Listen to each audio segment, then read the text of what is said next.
The Galactic Council had seen many species declare their adolescence as adults prematurely. It was a common mistake among developing civilizations, young beings desperate to prove their worth, to escape the protective shadows of their elders. But never before had they witnessed what happened when Zaraki of the Velnari people made her declaration of adulthood at barely 16 cycles old. The council chambers fell silent as the small, blue-skinned teenager stood trembling before the assembled representatives of 47 star systems.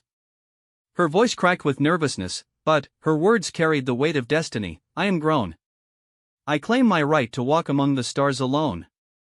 What none of them knew, not the council, not her own people, not even Zaraki herself, was that this moment would reshape the very fabric of galactic civilization. For in declaring herself an adult, she had unknowingly invoked an ancient human tradition that had been dormant for 3,000 years.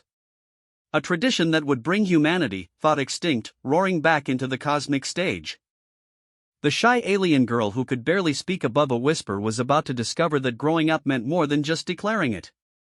And, when she returned years later, she would carry with her the legacy of Earth's greatest teachers, the humans who had once dominated the galaxy through sheer determination, ingenuity, and an unbreakable spirit that turned the impossible into inevitable. This is the story of how one frightened teenager's desperate bid for independence accidentally awakened sleeping giants and changed the fate of every living being in the known universe. Zaraki pressed her back against the cold metal wall of the transport ship, trying to make herself as small as possible while the other passengers bustled around her. Her pale blue skin had taken on an even lighter shade, a telltale sign of anxiety among her people, the Velnari. The crystalline patches along her temples pulsed with nervous energy, casting faint rainbow lights across her thin face. She clutched the official document in her trembling hands, reading it for the 100th time since leaving the council chambers 3 days ago. The elegant script in 47 different languages all said the same thing: Declaration of Adulthood accepted. Zaraki Malthanis of Vel Nar Prime hereby granted full galactic citizenship and all associated rights and responsibilities. The weight of what she had done pressed down on her like the gravity of a dying star. At 16 cycles, barely equivalent to a human teenager, though she had never heard of humans, she had stood before the most powerful beings in the galaxy and claimed her independence. Her parents had begged her not to do it. Her teachers had warned her she wasn't ready. But the alternative had been worse: 3 more cycles of protection, guidance, and smothering care that made her feel like a crystal ornament too fragile to touch. Now, sitting alone on a transport bound for the frontier worlds, Zaraki wondered if everyone had been right. Next stop, Kepler Station, announced the ship's artificial intelligence in a voice that somehow managed to sound bored despite being programmed. Estimated arrival in 6 standard hours. All passengers traveling to the Outer Rim territory should prepare for customs inspection. Zaraki's stomach lurched, and not from the ship's artificial gravity. Kepler Station was her destination, a sprawling space hub that served as the last civilized stop before the truly wild territories. Beyond Kepler lay the frontier worlds, lawless planets where the Galactic Council's authority barely reached, and young beings like her could disappear without a trace. It was exactly where she wanted to go. The Velnari were known throughout the galaxy for their timidity. They were scholars, artists, and philosophers who preferred quiet contemplation to adventure. Their homeworld was a paradise of floating cities and crystal gardens, where violence was so rare that most Velnari had never seen it outside of historical documentaries. Zaraki had grown up surrounded by gentle mentors who spoke in soft voices and moved with careful, measured steps. She hated every second of it. While her peers were content to spend their days in meditation gardens or studying ancient poetry, Zaraki found herself drawn to the forbidden archives, collections of data about the galaxy's rougher edges. She read about space pirates, frontier colonists, and the hardy beings who carved out lives in the darkness between stars. Most fascinating of all were the scattered references to humans, a species that had supposedly once controlled vast portions of the galaxy before mysteriously vanishing 3,000 years ago. The humans, according to the fragments she could find, had been unlike any other species the galaxy had ever seen. They weren't the strongest, the smartest, or the most technologically advanced. But they possessed something called stubbornness that seemed to defy the very laws of nature. The records spoke of humans who had walked into impossible situations and emerged victorious through sheer determination and, what the translations awkwardly called, making it up as they went alone. Zaraki didn't fully understand what that meant, but something about it called to her. She wanted to be more than just another delicate flower in her people's garden of tranquility. "Attention passengers," the AI's voice cut through her thoughts. "We are now entering Kepler Station's approach vector. Please secure all belongings and prepare for docking procedures." Through the viewport, Zaraki caught her first glimpse of Kepler Station, and her breath caught in her throat. The structure was massive, a sprawling complex of interconnected modules, docking bays, and spinning habitation rings that stretched for kilometers in every direction. Ships of every size and configuration moved around it like insects around a glowing flower, from tiny personal shuttles to massive cargo haulers that could swallow her homeworld's capital city. But it wasn't the station's size that made her gasp. It was the beings she could see through the transparent aluminum windows of the passenger lounges. Rough, scarred creatures with cybernetic implants and weapons openly displayed. Traders who looked like they hadn't seen a peaceful world in decades. Pirates, smugglers, and fortune hunters who lived by rules she had never learned. For the first time since leaving home, Zaraki felt truly afraid. The docking process took another hour, during which Zaraki's anxiety only grew worse. Her crystalline patches had begun flickering erratically, a sign of severe stress that she couldn't control. Other passengers were starting to stare, and she knew she must look like exactly what she was, a sheltered child playing at being an adult. When the airlock finally opened with a sharp hiss, Zaraki forced herself to stand and walk toward the exit on legs that felt like liquid crystal. The customs checkpoint was a chaos of noise, alien languages, and scanning equipment that hummed with barely contained energy. Officers from a dozen different species processed the stream of incoming passengers with practiced efficiency, their expressions ranging from bored to openly hostile.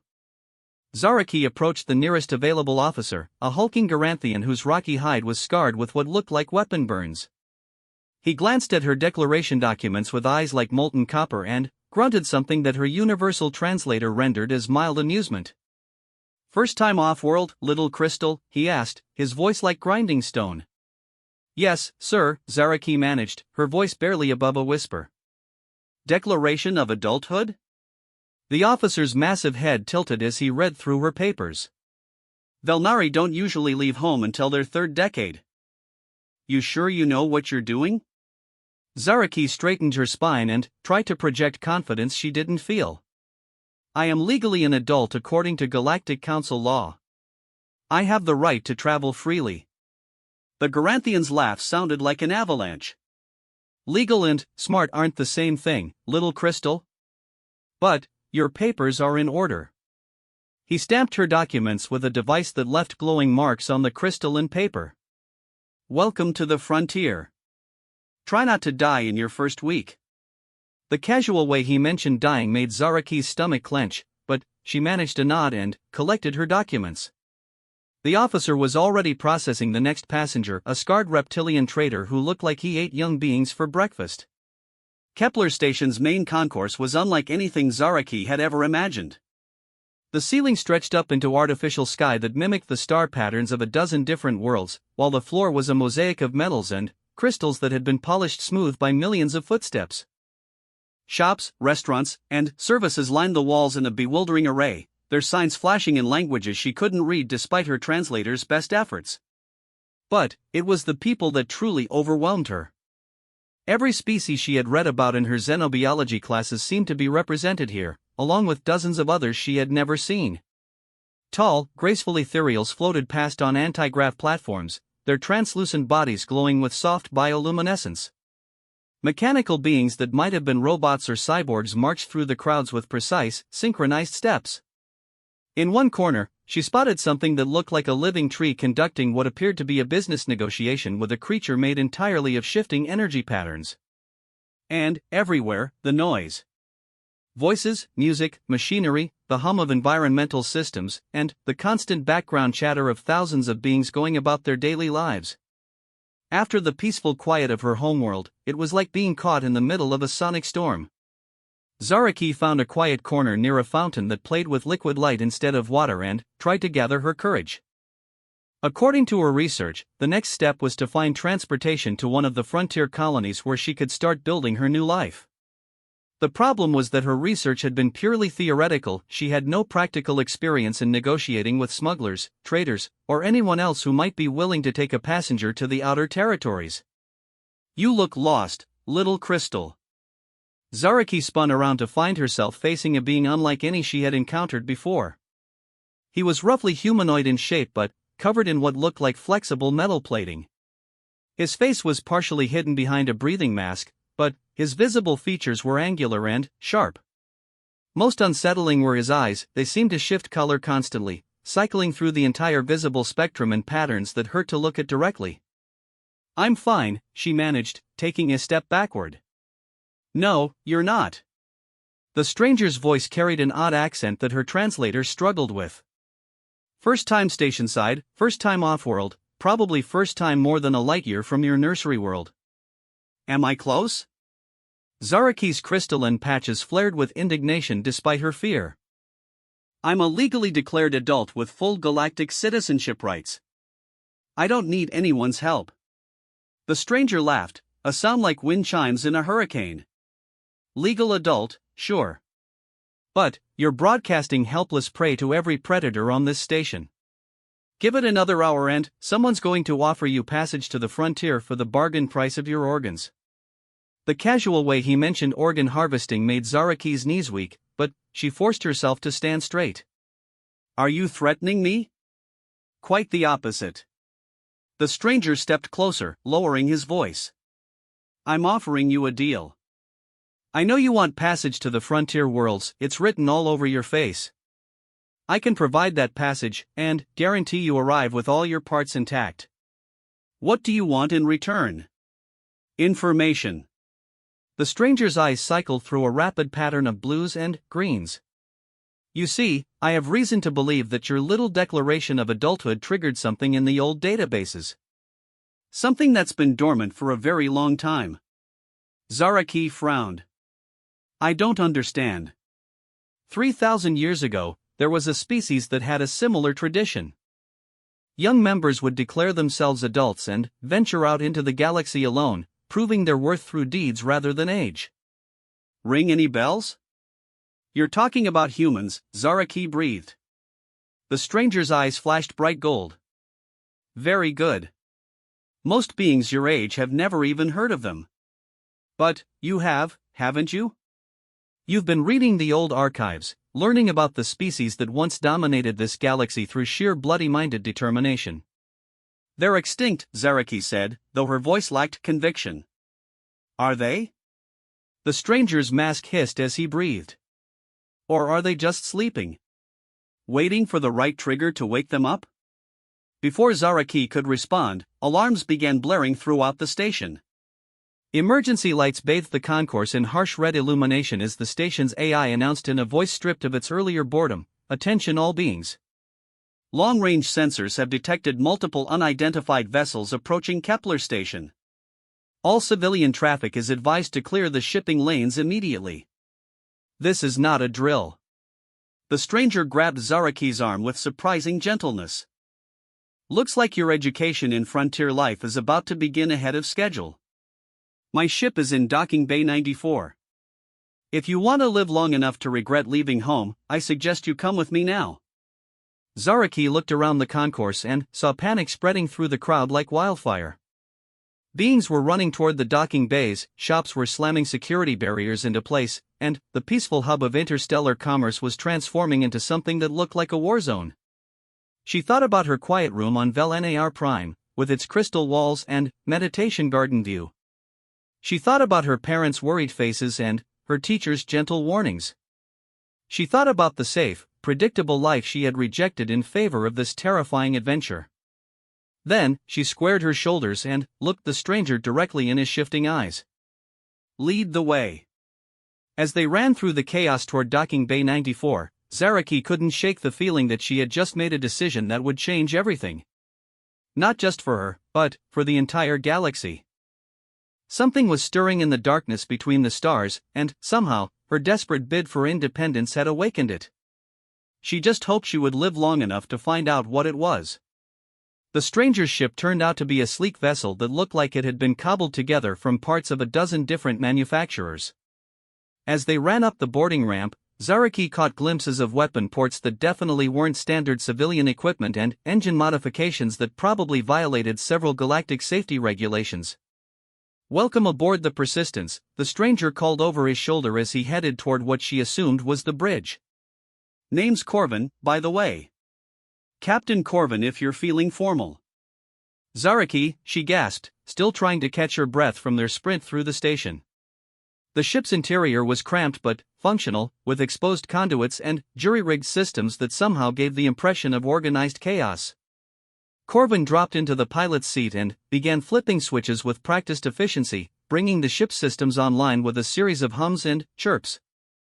"Strap yourself in somewhere," he advised without looking back.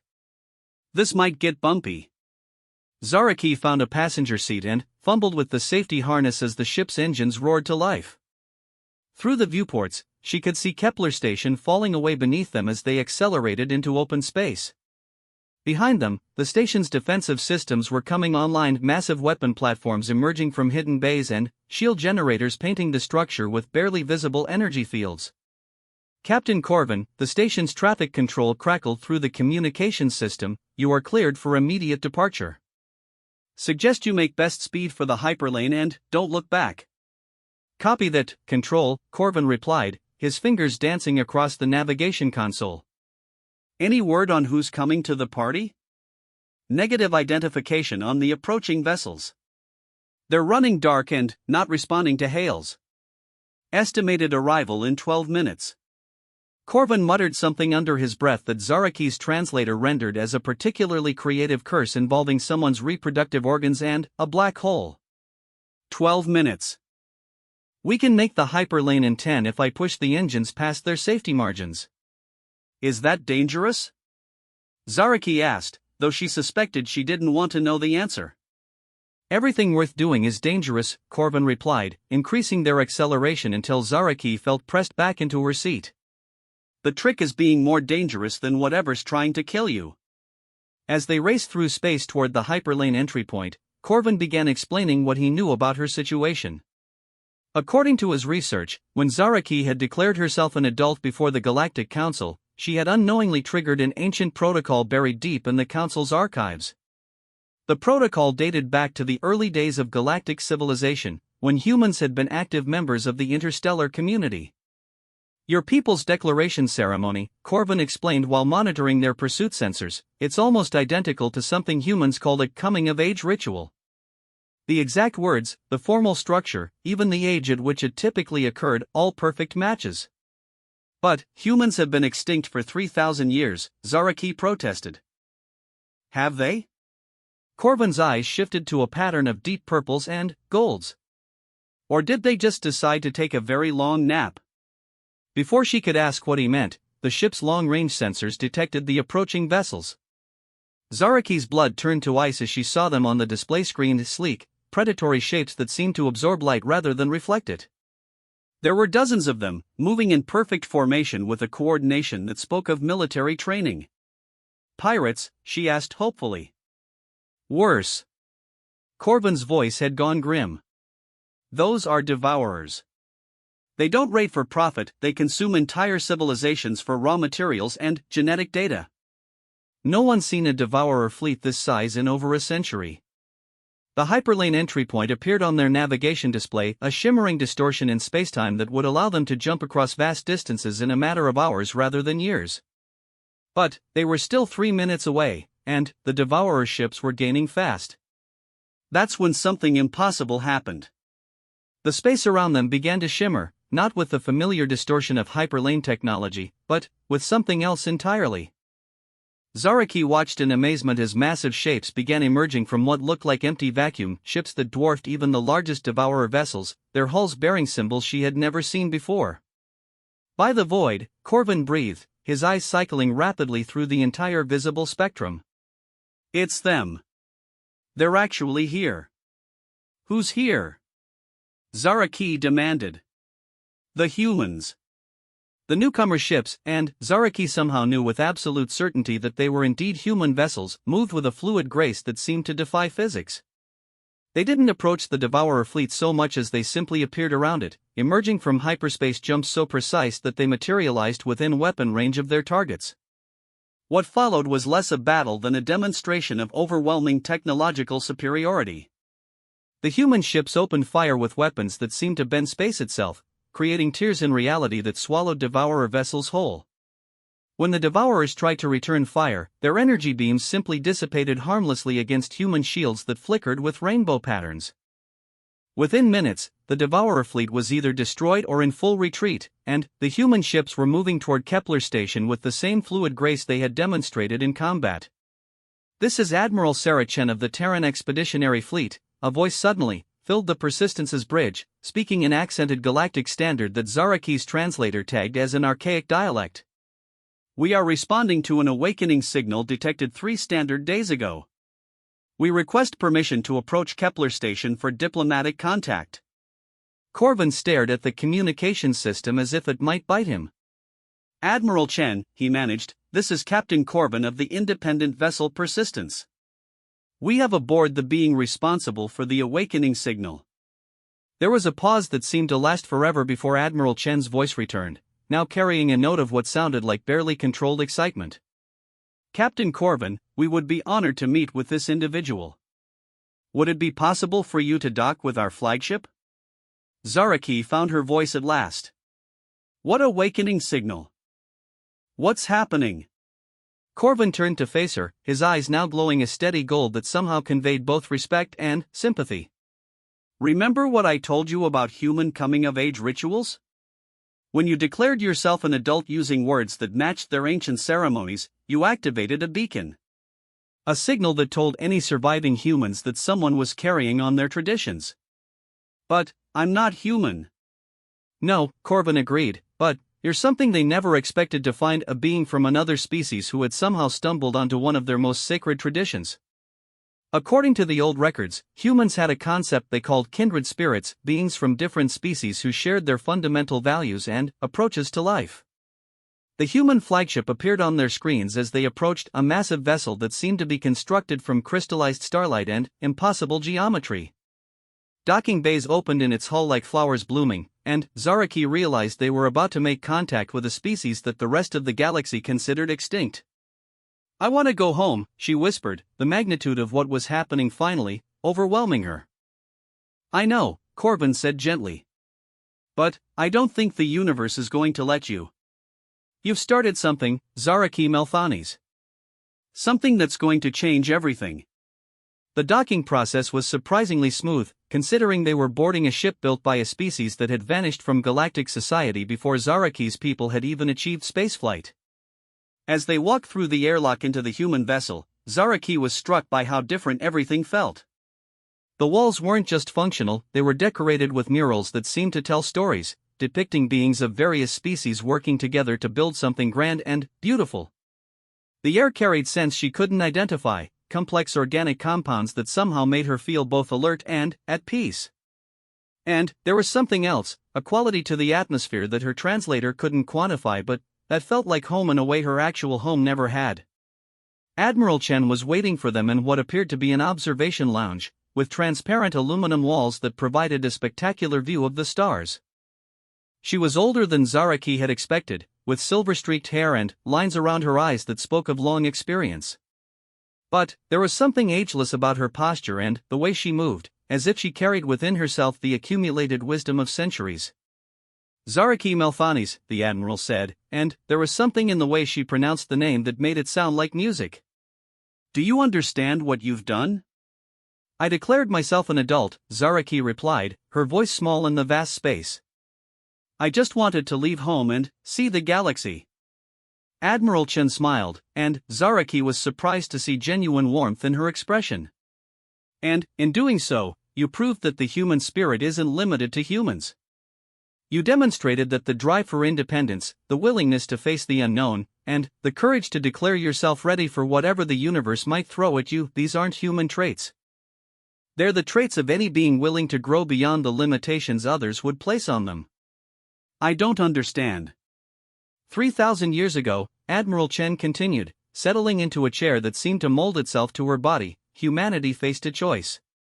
We could continue expanding through the galaxy, building an empire that would eventually encompass every habitable world, or we could step back and let other species find their own paths to the stars. She gestured toward the viewport, where Kepler Station was still visible in the distance. We chose to withdraw. Not to die, but to sleep. To wait until the galaxy was ready for us to return, not as conquerors, but as partners. We've been watching, waiting for a sign that other species had developed the same qualities that once drove us to reach for the stars. And my declaration was that sign? Your declaration was proof that those qualities exist beyond our species. You're a Velnari, a people known for their caution and preference for safety, yet you chose to leave everything familiar behind and venture into the unknown. You demonstrated what we call the human spirit, even though you've never met a human before today. Corvin, who had been silent during this exchange, finally spoke up. What happens now? The galaxy isn't ready for humanity's return. Most species have built their entire civilizations on the assumption that you're extinct. Admiral Chen's expression grew thoughtful. That's true. But change was coming whether we returned or not. The Devourers aren't the only threat stirring in the dark spaces between galaxies. There are forces awakening that will require the combined strength of every spacefaring species to defeat. She turned back to Zaraki. Which brings us to you, young one. You started something that can't be stopped.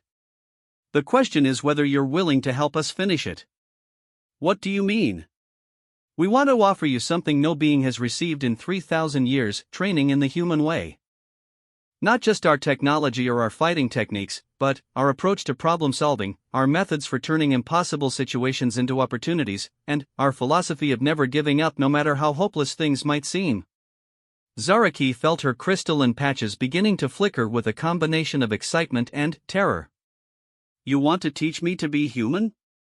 We want to teach you to be yourself, Admiral Chen corrected.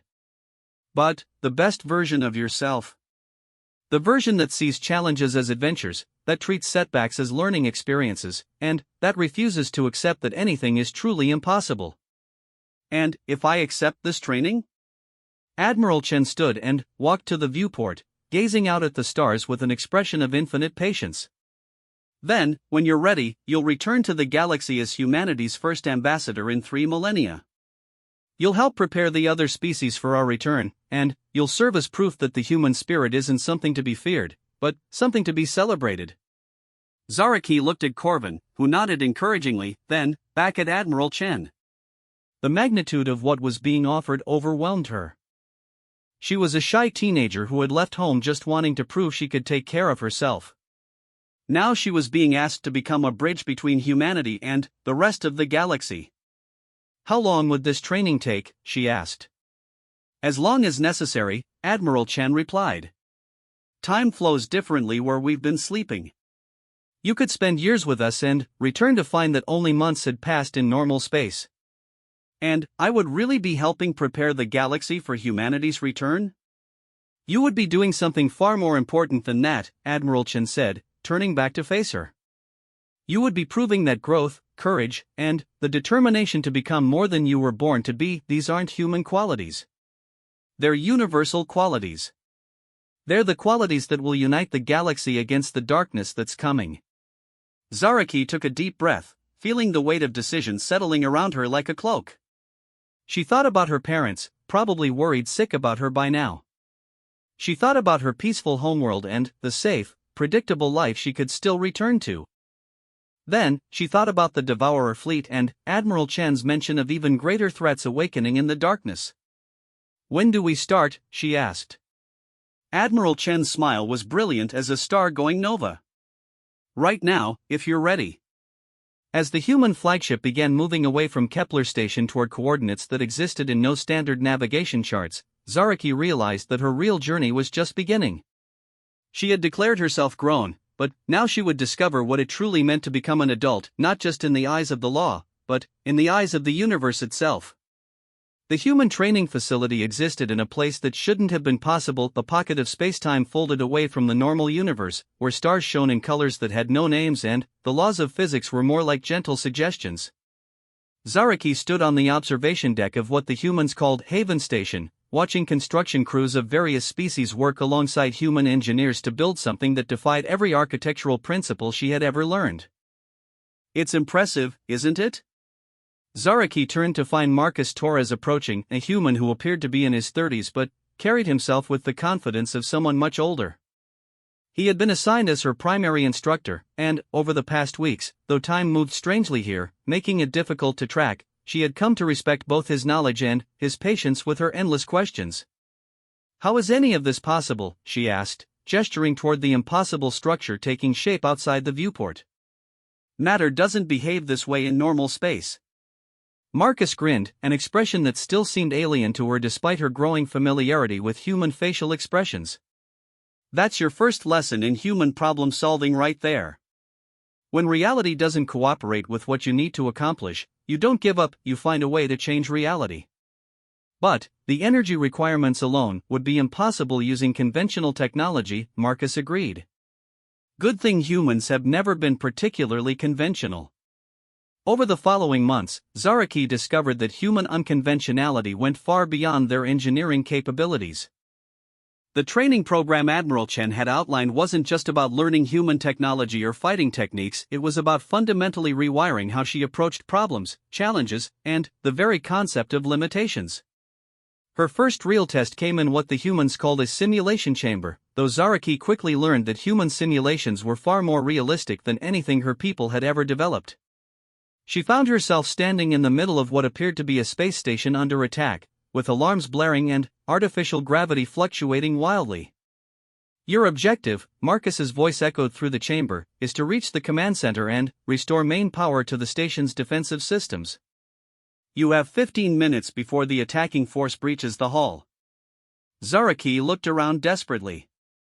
The corridor ahead was blocked by twisted wreckage, emergency bulkheads had sealed off 2 other routes, and the 4th passage showed signs of atmospheric breach. According to everything she had learned about emergency protocols, the situation was hopeless, there was simply no safe way to reach the command center in time. "I can't do this," she said aloud. "The routes are all blocked or too dangerous." "Interesting," Marcus's voice replied. "Are you giving up?" Something in his tone made Zaraki pause. During their discussions, Marcus had told her stories about human explorers who had faced impossible situations and found ways to survive through sheer creativity and refusal to accept defeat. One story in particular had stayed with her, an account of a human ship captain who had saved her crew from a dying star by using the star's own gravitational field to slingshot them to safety. "What would a human do in this situation?" she muttered to herself.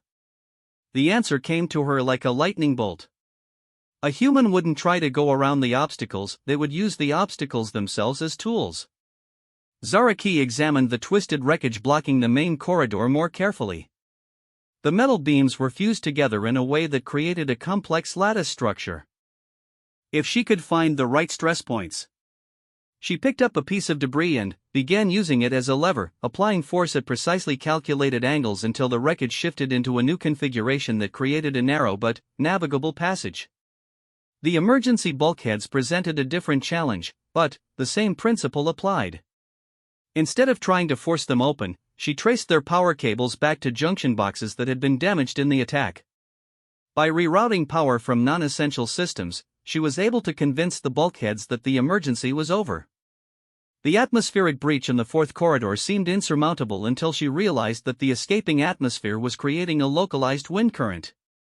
By timing her movements correctly and using pieces of debris as improvised shields, she could ride the current toward the command center while staying protected from the vacuum. She reached the command center with 3 minutes to spare, but her triumph was short-lived when she discovered that the main power control panel had been completely destroyed. According to her readouts, there was no way to restore power to the defensive systems. 5 more impossible things before lunch, she said to herself, remembering something Marcus had told her about human breakfast conversations. If the main controls were destroyed, then she needed to find another way to reach the defensive systems. Zaraki crawled through access panels and maintenance shafts, following power conduits and data cables until she found what she was looking for, a secondary maintenance station that had backup connections to the defensive grid. The station wasn't designed for the kind of power rerouting she needed to do, but humans had taught her that design limitations were just starting points for creative solutions. She began pulling components from damaged systems throughout the command center, jury-rigging connections and bypassing safety protocols that had never been intended to handle emergency situations. With 30 seconds left on the clock, the station's defensive systems roared back to life, and the simulation ended with the attacking force destroyed. "Impressive," Marcus said as she emerged from the simulation chamber, exhausted but exhilarated. "You completed a scenario that was designed to be impossible." Was it really impossible? For most species, yes. You see, when we design these scenarios, we start with the assumption that there is no solution using conventional methods. The point isn't to test your knowledge of standard procedures, it's to see if you can think like a human when conventional methods fail. As her training progressed, Zaraki discovered that thinking like a human involved more than just creative problem solving. It required a fundamental shift in how she viewed herself and her relationship to the universe around her. Dr. Sarah Kim, a human psychologist, introduced her to concepts that had no equivalent in Velnari culture. "Your people value harmony and avoiding conflict," Dr. Kim explained during one of their sessions. "Those are beautiful qualities, but they can also become limitations if they prevent you from standing up for what's right or fighting for what you believe in." "Fighting goes against everything I was taught," Zaraki protested. "I'm not talking about violence," Dr. Kim clarified. "I'm talking about the willingness to oppose forces that would harm innocent beings, even when that opposition comes at personal cost. Humans have a saying, the only thing necessary for evil to triumph is for good people to do nothing." These philosophical discussions were backed up by practical training that pushed Zaraki beyond every limit she had thought she possessed. Human instructors taught her combat techniques that emphasized speed and intelligence over brute strength, engineering principles that treated the impossible as merely difficult, and leadership skills that focused on inspiring others to exceed their own limitations. But perhaps the most valuable lesson came from an unexpected source, a human child named Emma who couldn't have been more than 10 years old. Zaraki was struggling with a particularly difficult mathematics problem involving multi-dimensional spacefolding when Emma wandered into the study area and glanced at her work. "You're making it too complicated," the child said matter-of-factly. "I beg your pardon?" Emma climbed into a chair that was far too large for her and pointed at Zaraki's calculations. "You're trying to solve for every possible variable instead of just finding the ones that matter. My dad does this sometimes when he's designing new ships. He gets so worried about accounting for everything that he forgets to focus on what actually needs to work." Zaraki stared at the child in amazement. "How do you know which variables matter?" "You try stuff and see what happens," Emma said with the casual confidence of someone who had never been taught that some things were impossible. "If it doesn't work, you try something else. Eventually, you find something that does work." That conversation revolutionized Zaraki's approach to problem solving. Instead of trying to anticipate every possible complication, she began focusing on immediate, achievable goals while maintaining the flexibility to adapt when circumstances changed. It was a profoundly human way of thinking, accepting uncertainty as a natural part of existence while refusing to let that uncertainty paralyze her into inaction. The breakthrough came during a simulation that recreated the attack on Kepler Station, but with a twist. This time, Zaraki was placed in command of the station's defenses with only a skeleton crew and outdated equipment. As the Devourer fleet approached, Zaraki felt the familiar flutter of panic in her chest. The station's weapons were insufficient to stop the attackers, the shields were operating at 60% efficiency, and half the defensive systems were offline for maintenance. By any rational analysis, the situation was hopeless. Then, she heard Emma's voice echoing in her memory, "You try stuff and see what happens." Instead of trying to fight the Devourers conventionally, Zaraki began experimenting. She rerouted power from non-essential systems to boost the shield generators beyond their rated capacity. When that proved insufficient, she began using the station's cargo handling systems as improvised weapons, launching shipping containers filled with industrial waste at the attacking ships. The Devourers adapted quickly to her unconventional tactics, but that just meant she needed to be more creative. She discovered that the station's communications array could be modified to emit a focused electromagnetic pulse, disrupting the Devourers' coordination. When they compensated by spreading out their formation, she used the station's gravity generators to create artificial gravitational anomalies that forced them back together. The battle raged for hours, with Zaraki constantly adapting her tactics as the Devourers found countermeasures for each of her improvised strategies. But that's when she realized something crucial: the Devourers were machines, designed to analyze and respond to threats in predictable ways. They were extremely good at it, but they were fundamentally reactive. Humans, she had learned, were fundamentally creative. Instead of continuing to react to the Devourer attacks, Zaraki began setting traps. She deliberately weakened specific sections of the station's defenses, luring the attackers into positions where they could be hit by carefully orchestrated accidents, navigation beacons that overloaded into improvised bombs, cargo bay doors that opened to vent atmosphere at precisely calculated velocities, even the station's sewage processing system repurposed into a delivery mechanism for corrosive chemicals. By the time the simulation ended, she had not only successfully defended the station but had actually managed to capture 3 Devourer vessels intact for study. "Congratulations," Admiral Chan said as Zaraki emerged from the simulation chamber to find her waiting with Marcus and Dr. Kim. "You've just accomplished something that no purely human crew has ever managed to do. You've defeated a Devourer fleet without losing a single defender." "I had advantages they didn't," Zaraki protested, though she couldn't keep the pride out of her voice. "Better equipment, advance warning, you had the same equipment as the previous human teams who attempted this scenario," Admiral Chen interrupted gently. "The only difference was how you used it. You've learned to combine human creativity with your own people's analytical precision in a way that creates something entirely new." Dr. Kim nodded approvingly. "You've become something we never expected when we started this program, not a human, and not quite the Velnari you were when you arrived, but something unique. Something that represents the best qualities of both species." Over the following weeks, Zaraki's training shifted focus from personal development to preparing her for her eventual return to the galaxy. She learned about the current political situation among the major spacefaring species, the economic systems that tied their civilizations together, and the various threats that existed beyond the Devourer fleets. But, most importantly, she learned about the delicate diplomatic challenge she would face as humanity's first ambassador in 3,000 years. "The galaxy has grown used to our absence," Admiral Chen explained during one of their strategy sessions. "Many species have built their entire identity around the idea that they're the rightful inheritors of human territory and technology. Our return won't be welcomed by everyone." "Then, why return at all?" Zaraki asked. "Because the threats that are awakening in the deep void won't give the galaxy a choice," Admiral Chen replied grimly. "The Devourers were just scouts. What's coming next will require every spacefaring species working together if there's to be any hope of survival." "And, you think they'll listen to me?" Admiral Chen's expression softened. "I think they'll listen to the young being who stood before the Galactic Council and declared herself ready to face the unknown. You've already proven that courage isn't limited to any one species, now you need to help the galaxy understand that survival isn't either." As her training neared completion, Zaraki realized that she had indeed become something new, no longer the shy, sheltered teenager who had fled her homeworld, but not entirely transformed into something else.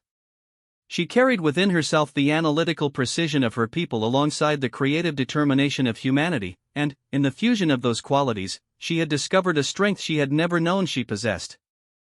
The day of her departure arrived sooner than expected, triggered by urgent reports from human scouts monitoring the galaxy's outer edges. The threats Admiral Chen had warned about were moving faster than anticipated, and there was no more time for preparation. "Remember," Admiral Chen said as they stood together in the docking bay where Corvin's ship waited to take her home, "you're not going back to solve everything yourself. You're going back to plant seeds, ideas that will grow into solutions when the galaxy is ready for them." "What if I fail?" Admiral Chen's smile was warm and confident. "Failure is just another word for learning what doesn't work. And if there's one thing humans have proven over the millennia, it's that there's always another way to try." As Zaraki walked up the boarding ramp of the Persistence, she carried with her more than just knowledge and training. She carried the hopes of a species that had waited 3,000 years for the right moment to rejoin galactic civilization, and the responsibility of preparing the galaxy for challenges that would test every being's courage and determination. She was no longer just Zaraki Melthanes of Vel-Nar Prime. She was something entirely new, a bridge between worlds, a fusion of different ways of thinking, and proof that the best qualities of any species could be shared, learned, and multiplied. The shy alien teenager who had declared herself grown was about to return to the galaxy as something far more significant. She was coming home as hope itself, wrapped in crystalline skin and carried on wings of impossible determination. The Galactic Council chamber looked exactly the same as it had 2 years ago when Zaraki had first declared herself an adult, but everything else had changed. Where once she had stood trembling before the assembled representatives, now she walked with measured confidence through the massive doors, her crystalline patches glowing with steady, controlled light instead of the chaotic flickers of anxiety. Behind her, Captain Corvin followed at a respectful distance, his color-shifting eyes cycling through patterns of what she had learned to recognize as amusement mixed with pride. The Persistence had undergone some modifications during their time with the humans, upgrades that weren't immediately visible but that made the ship faster, stronger, and more adaptable than any vessel of its size had a right to be. The council session was already in progress, with Representative Thulkar of the Garanthian Republic addressing the assembly about trade disputes in the Outer Rim. But, when the chamber's announcements system identified Zaraki's presence, the discussion ground to a halt as 47 pairs of eyes turned toward her. The chair recognizes Zaraki Melthanes of Vel-Nar Prime, Councillor Vexera announced, her expression carefully neutral despite the obvious curiosity in her voice. We were told you wished to address this body regarding matters of galactic security.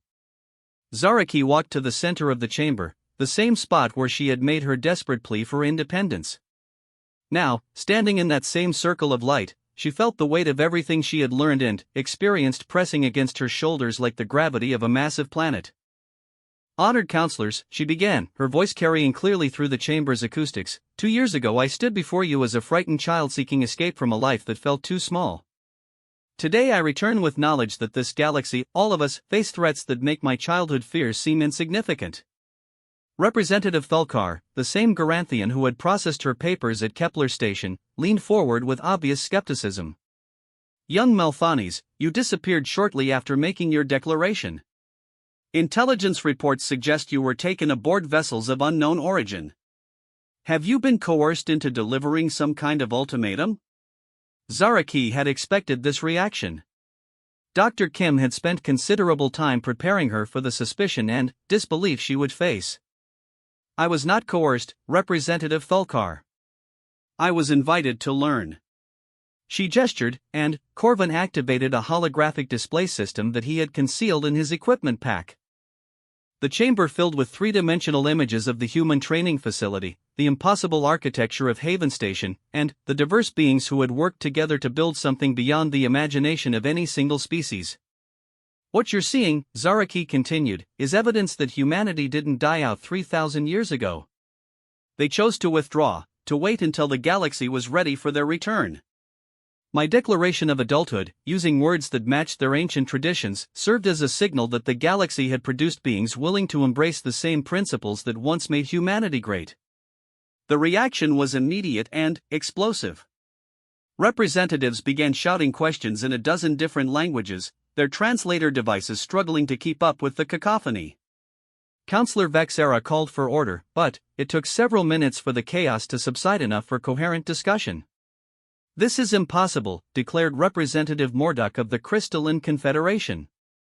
Every archaeological survey, every historical analysis, every piece of evidence points to complete human extinction. They were wiped out by the Void Plague, their worlds turned to dead rocks floating in space. The Void Plague was real, Zaraki acknowledged. But humanity found a way to survive it. They developed technology that allowed them to exist outside normal spacetime, in pocket dimensions where the plague couldn't reach them. What you've been seeing as archaeological evidence of extinction was actually evidence of the most successful evacuation in galactic history. She manipulated the holographic controls, displaying images of human technology that defied conventional understanding. They've spent 3,000 years developing capabilities that make our most advanced achievements look primitive. But, more importantly, they've spent that time learning, growing, and preparing for the day when they would be needed again. Needed for what? Councillor Vexera asked, her tone carefully controlled. Zaraki's expression grew grave as she shifted the holographic display to show sensor readings from the deep void data that the humans had shared with her as evidence of the approaching crisis. The Devourer fleet that attacked Kepler Station was a scouting force. Long-range sensors have detected massive fleets moving through the intergalactic void toward our galaxy. What's coming next will make the Devourers look like a minor inconvenience. The chamber fell silent as the representatives absorbed the implications of what she was showing them. The sensor readings depicted fleets of vessels that numbered in the hundreds of thousands, moving in coordinated formations that suggested intelligence and purpose far beyond simple invasion. These entities, Zaraki continued, don't just conquer worlds, they consume entire galaxies, stripping them of all matter and energy to fuel their expansion to the next target. Our galaxy has approximately 18 months before the first wave reaches our outer systems. Representative Thulkar's rocky features had gone pale gray, a sign of shock among his people. Even if what you're saying is true, what can humanity do against threats of this magnitude? If our combined fleets aren't sufficient, our combined fleets, fighting separately according to our individual strategies and technologies, would indeed be insufficient, Zaraki agreed. But humanity offers something more valuable than just additional ships and weapons. They offer a different way of thinking about impossible problems. She activated a new section of the holographic display, showing tactical simulations that demonstrated human problem-solving in action. Humans don't just fight battles, they redefine the parameters of conflict itself. They take situations that appear hopeless and transform them into opportunities for victory. For the next 2 hours, Zaraki shared everything she could about human capabilities without revealing specific technical details or strategic secrets. She spoke about their ability to innovate under pressure, their talent for finding unconventional solutions, and their philosophy of never accepting defeat as final. But, most importantly, she talked about the training she had received and how it had changed her fundamental approach to challenges. They didn't teach me to be human, she explained to the rapt assembly. They taught me to be the best possible version of myself. They showed me that the qualities we admire in humans, creativity, determination, the refusal to accept limitations, aren't exclusively human traits. They're qualities that any being can develop if they're willing to step beyond the boundaries of what their species considers possible. Counselor Vexera leaned back in her chair, her expression thoughtful.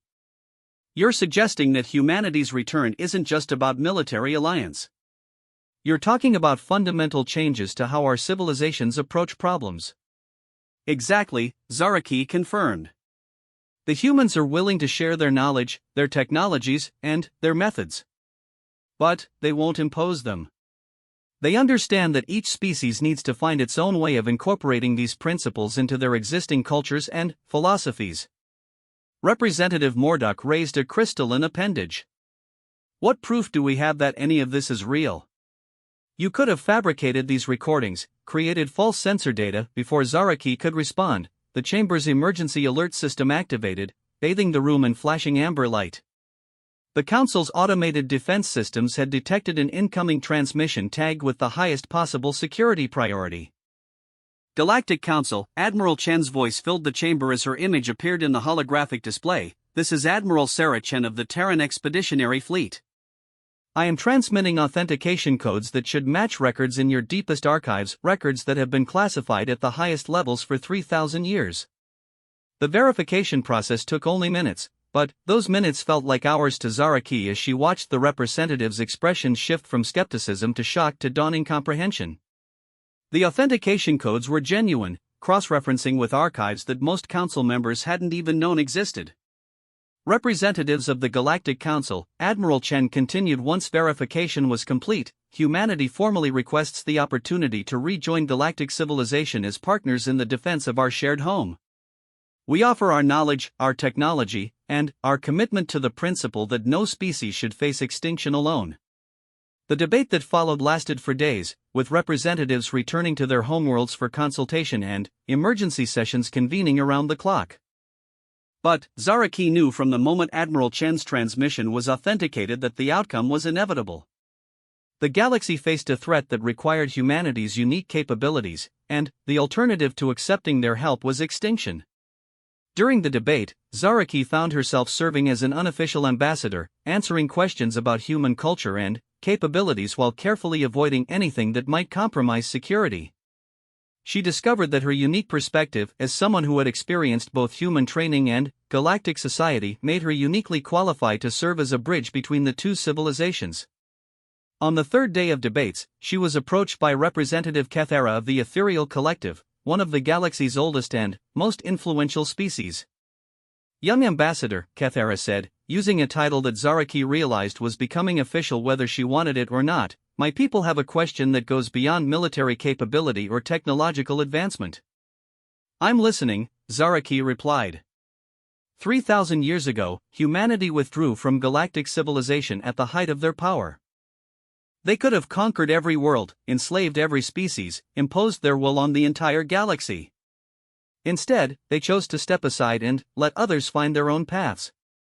What guarantee do we have that they won't make different choices this time?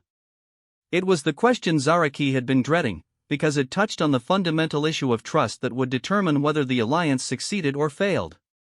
But, as she considered her response, she realized that her time with humanity had given her the perfect answer.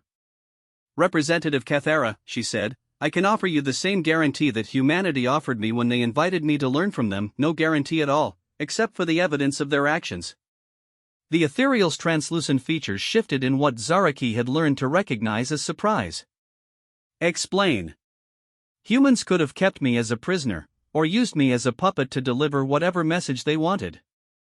Instead, they spent 2 years teaching me to think for myself, to question everything including their own motivations, and to develop the skills I would need to make my own decisions about what was right." Zaraki gestured toward the holographic displays that still showed human technology and capabilities. "They shared knowledge with me that could be used against them if I chose to betray their trust. They've given me the tools to evaluate their claims independently. Most importantly, they've demonstrated that their ultimate goal isn't control, it's enabling others to reach their full potential." "And if you're wrong about their motivations?" Zaraki smiled, an expression she had learned from her human teachers. "Then, I'll be wrong alongside the most capable and creative allies the galaxy has ever seen. But, if I'm right, then, we have the opportunity to not just survive the coming crisis, but to emerge from it as something greater than any of our individual species could become alone." The final vote came on the 7th day of debate, after representatives had consulted with their governments and analyzed every piece of evidence Zaraki and Admiral Chen had provided. The margin was an overwhelming 26 votes in favor, 18 opposed, with 3 abstentions, but it was enough. Humanity was formally invited to rejoin galactic civilization as equal partners in the defense against the approaching threat. As the council session concluded and representatives began making preparations for the massive logistical challenge of coordinating 48 different species' military capabilities, Zaraki found herself standing once again in the center of the chamber where everything had begun. But, this time, she wasn't alone. Admiral Chen materialized beside her as a full holographic projection, smiling with the satisfaction of someone who had just witnessed the successful completion of a plan 3,000 years in the making. "Congratulations, Ambassador Melphanes," Admiral Chen said. "You've just accomplished something that no human ever managed. You've convinced the galaxy to accept our help without first having to prove our worth through conquest." "I'm not sure I'm ready to be an ambassador," Zaraki admitted. "Ready or not," Admiral Chen replied, "you've already been doing the job for the past week. The question now is whether you're willing to make it official." Zaraki looked around the empty chamber, thinking about the journey that had brought her here. 2 years ago, she had been a frightened teenager desperate to escape the limitations of her sheltered existence. Now she stood as the bridge between two civilizations, carrying the responsibility for preparing the galaxy for challenges that would test every being's courage and determination. "What exactly would being an official ambassador involve?" she asked. Admiral Chan's expression grew serious. "You would serve as the primary liaison between humanity and the other species as we work together to prepare for the coming war. You would help coordinate the integration of human technology with existing galactic defense systems. Most importantly, you would continue to serve as proof that cooperation between our species is possible. And if the war goes badly? Then, you would help ensure that some fragment of galactic civilization survives to rebuild," Admiral Chen replied without hesitation. Humans have experience with that kind of planning, unfortunately. Zaraki considered the offer, weighing the magnitude of the responsibility against her own capabilities and desires. Part of her still longed for the simple life she had rejected when she first declared herself an adult. But that part was overwhelmed by the knowledge of what was at stake and the understanding that she had become uniquely qualified to help meet the challenge. "I accept," she said finally. "But I want Captain Corvin appointed as my military advisor. He understands both sides of this alliance better than anyone except me." "Agreed," Admiral Chen said immediately. "Anything else?" Zaraki smiled. "Just one thing. When we win this war, not if, when, I want to visit Earth. I want to see the world that produced the species crazy enough to step aside from galactic domination just to give others a chance to grow." Admiral Chen's laugh filled the empty chamber like music. "Ambassador, I think you're going to fit right in." As they began making plans for the massive undertaking ahead of them, Zaraki realized that her declaration of adulthood had been more prophetic than she could have imagined. She had indeed grown up, but not in the way she had expected. Instead of simply becoming an independent individual, she had become something far more significant: a bridge between worlds, a fusion of different ways of thinking, and a living example of what was possible when beings reached beyond the limitations of their origins. The shy alien teenager who had declared herself grown was about to help lead the galaxy into its greatest challenge, armed with human determination and alien wisdom, carrying the hopes of countless species on shoulders that were finally strong enough to bear the weight. The war began 18 months later, exactly as human projections had predicted. Ambassador Zaraki Melfani stood in the command center of Unity Station, a massive space fortress that represented the greatest collaborative effort in galactic history. Built using human engineering principles but incorporating the best technologies from every member species, the station served as the central coordination hub for what military historians would later call the Great Alliance. Through the command center's transparent aluminum walls, she could see the largest fleet ever assembled of vessels from 48 different species arranged in formations that would have been impossible without the tactical innovations humanity had shared. Sleek ethereal ships that moved like liquid light flew alongside heavily armored Garanthian dreadnoughts, while Velnari science vessels provided sensor support for human stealth frigates that seemed to bend space around themselves. Ambassador, Captain Corvin approached, his color-shifting eyes displaying patterns of controlled tension. "We're receiving the final reconnaissance reports from our deep space monitors. The enemy vanguard will reach the Kepler system in 6 hours." Zaraki nodded, her crystalline patches pulsing with steady light that reflected her hard-won inner calm. The past 18 months had been a whirlwind of diplomacy, technology transfer, and the most intensive military buildup in galactic history.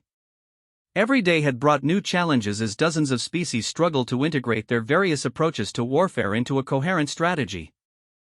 The humans had been patient teachers, sharing not just their weapons and tactics but their entire philosophy of adaptable warfare. They had shown the Alliance how to turn disadvantages into advantages, how to find opportunities in seemingly hopeless situations, and, most importantly, how to maintain hope when facing overwhelming odds. "Status report from all sectors," she requested. "All fleet commanders report ready," Corvin replied, consulting his tactical display. "Admiral Chen's task force is positioned in the outer system, prepared for the initial engagement. The ethereal collective's deep strike teams are standing by for interdiction missions. Garanthian heavy assault groups are protecting our supply lines. And our secret weapon?" Corvin's expression shifted to something that might have been anticipation. "The quantum maze is fully operational and awaiting your authorization to activate." The quantum maze was humanity's most audacious contribution to the Alliance's strategy, a weapon that didn't destroy enemy ships but instead trapped them in recursive spacetime loops where they would be forced to fight the same battle over and over until they exhausted their resources. It was the kind of impossibly creative solution that had become humanity's trademark, turning the enemy's strength against them without requiring the Alliance to match their firepower directly. Communications, Zaraki called to her staff, "Open a channel to all Alliance vessels. It's time." The main display shifted to show her own image being broadcast to every ship in the fleet, hundreds of thousands of beings from dozens of species, all looking to her for guidance in the galaxy's darkest hour. 2 years ago, she couldn't have spoken to a handful of strangers without stammering. Now she was about to address the largest military force in galactic history. "Warriors of the Alliance," she began, her voice carrying clearly through the communications network, "today we face an enemy that has consumed entire galaxies, that views our civilizations as nothing more than resources to be harvested. They expect us to fight them according to their rules, to meet their strength with strength and, inevitably fall before their overwhelming numbers." She paused, allowing her words to reach every corner of the fleet before continuing. "But, we are not going to give them what they expect. We are going to give them something they have never encountered before, the combined ingenuity, determination, and creative chaos of 48 species who have learned to fight like humans while remaining true to their own natures." On the tactical displays around the command center, status indicators showed the approaching enemy fleet, a massive swarm of identical vessels moving in perfect formation, their dark hulls absorbing electromagnetic radiation like black holes given physical form. Conservative estimates put their numbers at over 2 million ships, each one the size of a small moon and armed with weapons that could crack planetary crusts. "Enemy contact in 30 minutes, reported Commander Vextorin, the Crystalline Confederation's tactical liaison. They're maintaining formation and showing no response to our presence." "Just as expected," Zaraki replied. "They're machines, following programmed responses. They can't conceive of tactics they haven't been programmed to counter." The first phase of the battle began with what appeared to be a conventional engagement. Alliance fleets moved to intercept the enemy vanguard using standard tactical formations, their weapons lighting up space with brilliant displays of energy discharge. To any outside observer, it would have looked like a desperate but doomed attempt to match the enemy's firepower. But appearances were deceiving. As the Alliance fleets engaged the enemy, they began implementing tactics that no purely logical intelligence could have anticipated. Ships that appeared to be retreating were actually drawing enemy forces into carefully prepared ambush zones. Vessels that seemed damaged were broadcasting false sensor signatures while their crews rerouted power to experimental weapon systems that shouldn't have been possible. Most confusingly for the enemy, Alliance ships began behaving in ways that seemed completely irrational, breaking formation to chase apparently fleeing targets, abandoning strategic positions to rescue isolated vessels, and making tactical decisions that appeared to be based on emotion rather than logic. "They're taking the bait," Admiral Chen reported from the flagship of her task force. "Enemy formations are spreading out to pursue our retreating vessels. They're following their programming perfectly." Phase 2, Zaraki ordered. What happened next defied every conventional understanding of space warfare.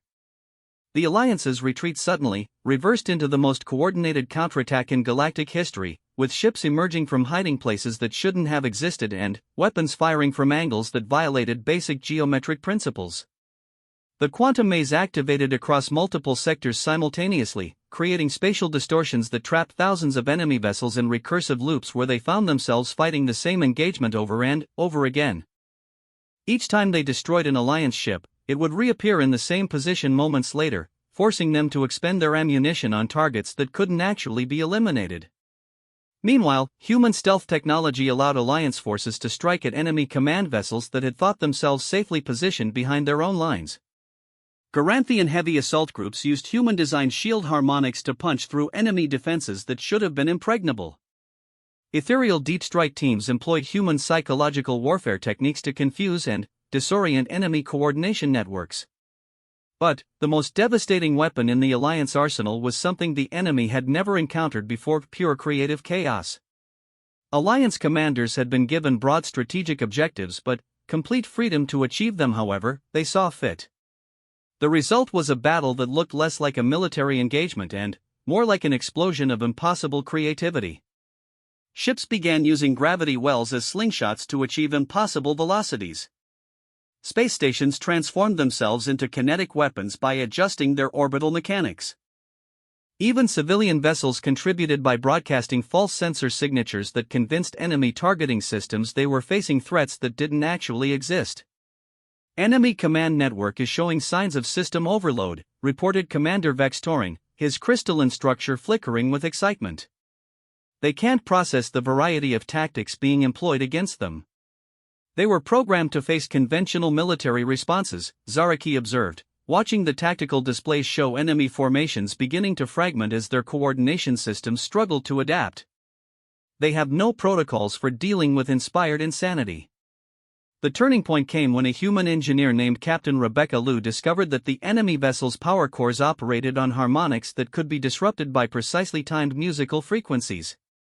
Within hours, every Alliance ship was broadcasting what became known as the Symphony of Destruction, a complex musical composition that caused enemy vessels to literally tear themselves apart at the molecular level. What followed was less a battle than a rout. Enemy forces that had seemed invincible just hours earlier found themselves unable to coordinate, unable to adapt, and unable to comprehend the chaotic creativity arrayed against them. Ships that had consumed galaxies were defeated by tactics that ranged from brilliant to bizarre, from scientifically impossible to utterly ridiculous. But the victory came with a price that no one had anticipated. As the last enemy vessels either fled or destroyed themselves rather than face capture, the Alliance fleet found itself fundamentally changed by the experience. Species that had spent millennia following rigid tactical doctrines had discovered the joy of improvisation. Civilizations that had prized order above all else had learned to embrace creative chaos. The very act of fighting like humans had changed them into something new. Ambassador, Admiral Chen's voice carried a note of concern as she contacted the command center from her flagship. We need to discuss the long-term implications of what just happened. The celebration in the command center paused as Zaraki realized what the Admiral meant. In teaching the galaxy to fight like humans, they had also taught them to think like humans. The rigid social structures that had maintained peace between species for millennia were already showing signs of strain as billions of beings began questioning limitations they had never thought to challenge before. Over the following weeks, as the Alliance began the massive task of securing their victory and establishing defenses against future threats, Zaraki found herself dealing with challenges that no military strategist had anticipated. Species that had been content with their traditional roles in galactic society were suddenly demanding the freedom to explore new possibilities. Young beings from across the galaxy were declaring themselves adults and venturing into the unknown, following the example she had set years earlier. The Galactic Council found itself struggling to maintain order as member species began proposing radical changes to everything from trade agreements to territorial boundaries. Some representatives argued that humanity's influence was destabilizing the careful balance that had maintained peace for centuries. But others saw something different, the emergence of a galactic civilization that was finally living up to its potential. The question, Dr. Kim observed during one of Zaraki's regular counseling sessions, is whether the galaxy is ready for the kind of growth that comes with genuine freedom. Ready or not, Zaraki replied, watching through her office viewport as mixed-species crews worked to construct the first of many joint research stations. It's happening. We can either guide the process or watch it happen without us. The solution, when it came, was as elegantly human as everything else about the post.